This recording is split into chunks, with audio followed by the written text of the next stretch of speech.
Ninja Gaiden 4. I have played Ninja Gaiden. Played it for a couple hours. I'm here to give you my honest feedback on the game. What's going on, you guys? Gaming out here, coming at you with another video. First off, shout out to Microsoft for allowing me to gain access to Ninja Gaiden 4. Just a little preview build, you know, give you guys my honest opinion, all my honest takes on it. First off, I want to be transparent. I am not a Ninja Gaiden fan. I have played Ninja Gaiden in the past, but I have never really jumped into the deep end when it comes to the Ninja Gaiden franchise. So I think I can give a perspective that, you know, a lot of other people might not do it. I'm assuming there's going to be a lot of Ninja Gaiden fans playing this, but me particularly, I can give you from the perspective of someone that's never really been about this franchise. I got nothing against it, but I'm not the type of person who will tell you that like this is going to be a good game or a bad game. To be honest with you, when they first announced it back at the Direct, I would say I was probably very lukewarm on whether or not I was going to, you know, enjoy this game or not. Look, obviously I'm still going to play it because, you know, it's a gamer. It's what I do, especially influencer. You know, I play these games to give you my opinions on them and always want to be transparent with that. So yes, I am, you know, not that big, very basic, very down to earth when it comes to the Ninja Gaiden franchise. Don't got like any nostalgia or anything. So when I jumped on this, first thing I could tell is the combat. Look, I'm a huge fan of Souls-like games. I just got through reviewing Wu Chang, love Elden Ring, Dark Souls franchise. I've played a lot of you know, Team Ninja games in general too. Wulong, Fallen Dynasty, I played that as well. You know, I played the Neo franchise, played a good amount of that. So when it comes to these type of games, I am, and by no stretch of the imaginations, you know, shy to these things. You know, I definitely well versed in this type of gameplay. But I will admit that the core mechanics of Ninja Gaiden 4 is definitely a learning curve. You know, now everything I'm saying is off of me just playing the game. You know, I haven't came from previous franchises, previous entries to the degree where I mastered any of those games. But I was playing this game. It's very flashy. Ninja Gaiden 4 is a very flashy game. Very gory, too. I honestly say I played Ninja Gaiden Black when they announced that during the Direct, and that was gory. And this is about similar, definitely more, you know, the gore is out there. If you guys really miss that gore, because you don't normally get games like this anymore. We don't get games that really go aggressive when it comes to the gore. A lot of them are calming down on that for, you know, a variety of reasons, mostly politics.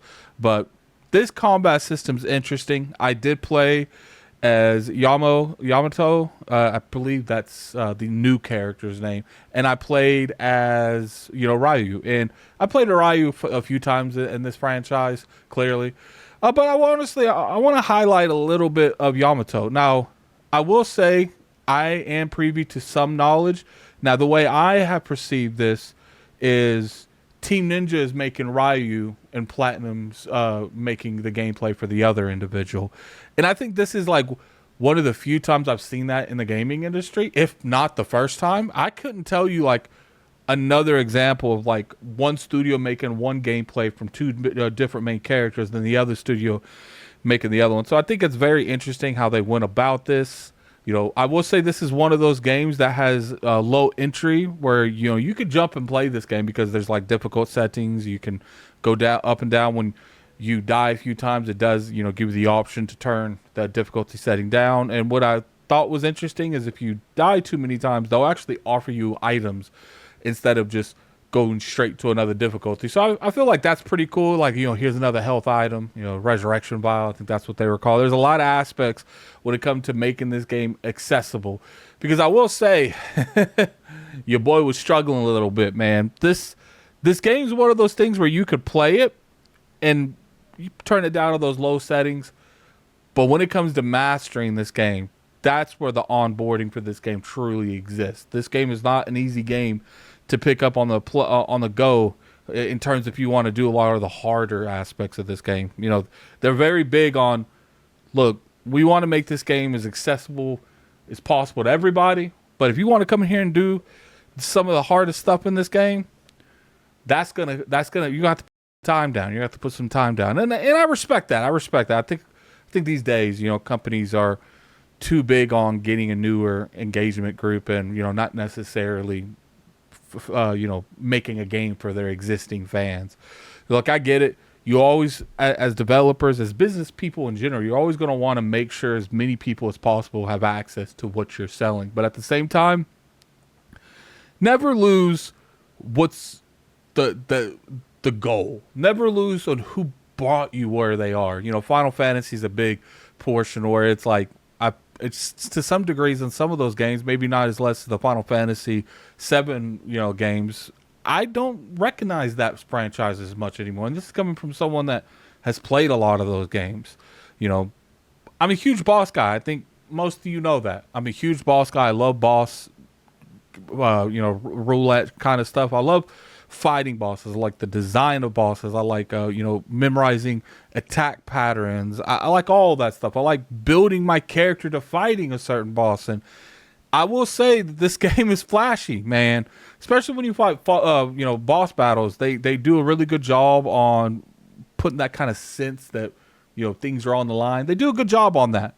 Some of the bosses of this that I played in just this beta or demo or preview build, however you want to say, it was definitely one of those things where it's like I was into that fight. And especially when you put like the gore aspect in it. When they summon, ads to help them fight, and you are doing like the gore aspect of chopping one of their arms off, or chopping them straight in half, because you could do that. You could chop these enemies straight in half. This is, I wouldn't say the king of gore, because there's probably more stuff that's been more gory in gaming than this, but I will say that they held on to that aspect of gaming where it's like, look, this is an M-rated game. I'm pretty sure it's an M-rated game. You people in the comment section below if it isn't or not.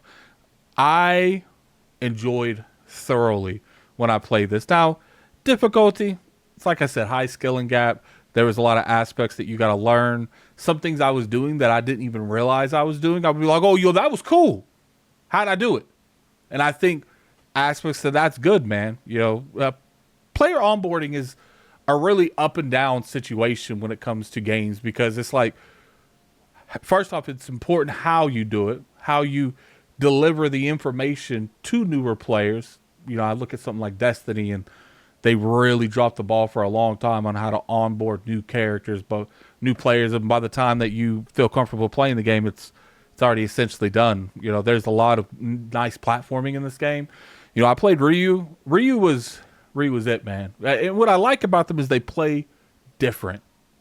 Clearly, these are made by two different studios in terms of a lot of the feedback and concept and the gameplay itself. Now, I don't know if like Platinum is making both the gameplays and they're just using the extreme feedback from Team Ninja to make Ryu's portion of it, or both studios individually are making those. And I'll put in the comment section below a good interview that IOP did in terms of interviewing some of the lead people over there at both studios together. So definitely go check that out. Look, man, I'm going to be honest with you.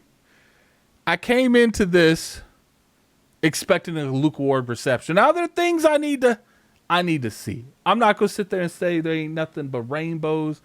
Storyline, got to see how they hit that. They have these two protagonists. Ryu is a huge fan favorite in Ninja Gaiden.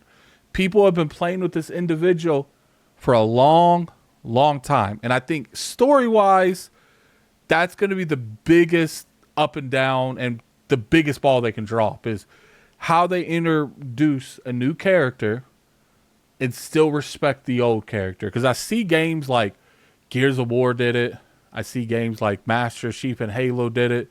There's a lot of aspects in the gaming industry when you have these franchises that 10, 15, 20 years old, and you want to introduce newer blood to the franchise, but you're very, very worried that your audience isn't going to receive it well. And I think there's good ways of doing things, and I think there's bad ways of doing things. Even though I wasn't the biggest fan of Atreus from God of War, I would say that's a better way of doing things, that you're really getting people comfortable playing with them a little bit, but the focus was on Kratos. Now, I have no clue what role Ryu is going to have over the newer player Yakumo, or I don't want to butcher his name, but you guys know who I'm talking about. I don't know if he's going to be like a rival, a mentor, maybe a mentor rival. I don't know if, they are setting Yakamoto to be like the main character going forward. I don't know if this is like something that they're putting in place to pretty much say, look, from here on out, they're both going to have their own individual games. I would look at it something like a Sega. Like, you got the main character, and then you got Ichiban that's in the Like a Dragon franchise, the turn-based ones. And, they didn't just abandon one of them. They have them both have their own individual games. So it could go something like that. Ryu, obviously, he's been in the franchise for a long, long time. This isn't the first time that they, this new Ninja Gaiden game, he's not the main character either. He's in the game, but he's not the main character. So, there's a lot of things that goes into that. I think that's going to be the biggest upset that they can do, is exactly how they handle that. I know in the trailer that they showed us that there's clearly some point where Ryu and Yakumo like clash swords together.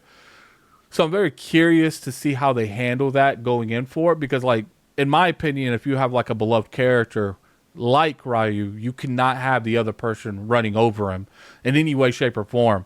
And in a way, he's got to have like an advantage card where if he loses, it's by gimmick, because he's the fan favorite. He's going to have more experience over the other individual. Theoretically, he should be stronger.